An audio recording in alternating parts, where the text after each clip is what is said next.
Welcome everyone. If you don't know me, I am Carlin. I am a foster mom here in DFW, North Texas area, and we have been fostering for 7 months now and have had 5 placements so far. So today I wanted to talk about what happens when you get your first placement call. This is the part that was very nerve-wracking for me at first. I remember taking my phone off silent overnight because I thought maybe we might get a call overnight.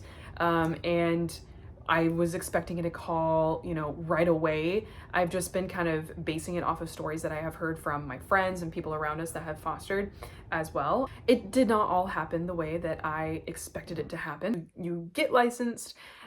Should you be expecting a call that afternoon, that night, that morning? So we'll talk about it. So we got our first call actually the next day after we got licensed. And I told our licensure people at the meeting, I was like, we're expecting it to call right away. And they told us that, I don't know, it could take a couple weeks, a month. And so I was a little bit down about that, thinking that we would have to wait a while. We did not have to wait a while. So our first placement, like you might have saw in my last video, was more of an emergency placement. We didn't know he was emergency placement at the time because it was Christmas time and caseworker was off on holiday. We didn't know anything about the child. He was only with us for a month. Now, when you get that first call, they may not know anything about that child.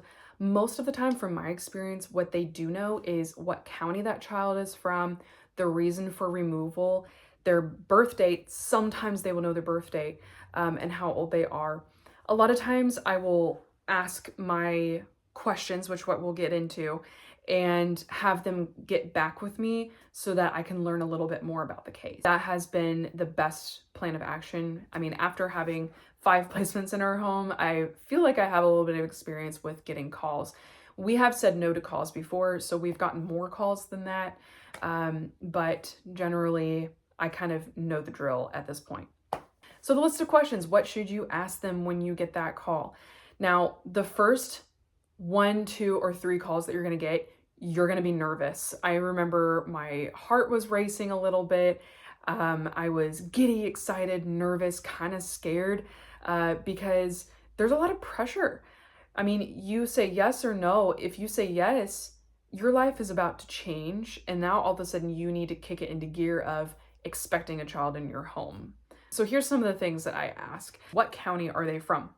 It will matter for transportation. So for visits, so a child will have a visit, whether it be once a week or every other week. It just kind of depends on what was agreed upon with their team.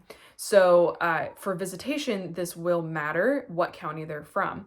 If you need to transport a kid, so I'm in the DFW area. So if I need to transport a kid to Dallas, that might actually be a deal breaker for me because that could easily be over an hour away for me. If you live in DFW, you know that you can drive any one direction for an hour and a half and still be in DFW.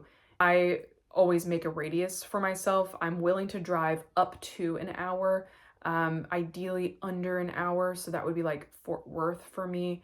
I'm willing to drive that distance for visitation if needed. So it kind of depends on what the case is sounding like. Is this an emergency placement? Is this more of a temporary thing? Is this a long-term thing? It depends on what the case is sounding like as to how far I'm willing to travel for visitation, if that makes sense.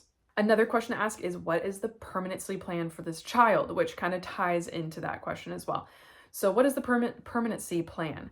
And that would mean reunification with mom or with a grandparent or an aunt. Have they looked into family? Is family being considered? Is there a lot of family on the list so far? And sometimes they may not know the answer to these questions, but still ask anyway, because these are going to be really important depending on what your goals are for your family. If you're adoption motivated, then if a permanency plan is, oh, this is more of a temporary thing, they have like this really long list of family that we're looking into, then that may be a factor that you might say no to. Be like, I'm looking for something that may be more of a permanent thing or a long-term thing. But sometimes you just never know. A child could have a really long list of family that's being looked into and not a single one of them checks out, and they end up being an adoption case. So you just never know. Next would be if mom has any CPS history. And the reason this matters is because there may be siblings. If you're getting a call for like a sibling group, it is really important to know if there has ever been any CPS history, because this will kind of tell you or give you a bit of an idea of where this case might be going. So that's always important to know if they do know that information. And a lot of times they will know that information because it will be on the child's report, and it'll say like that they've been in care before, or that the siblings have been in care before, or they have other siblings in the system. For our case, for our current baby that we have right now, there have been other siblings in the system. I won't say how many or give any specifics on that because I can't, but there have been multiple in the system before that have all been adopted. So we immediately said yes to that case.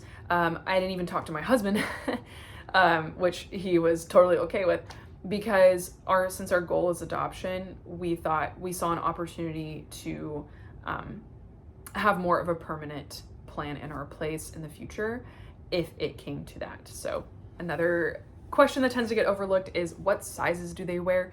This is also very important because we had a 2-year-old in our home who was wearing 4T size clothing. So this, you don't want to go run into the store buying all 2T pants and shirts for them not to fit. So ask what sizes they wear.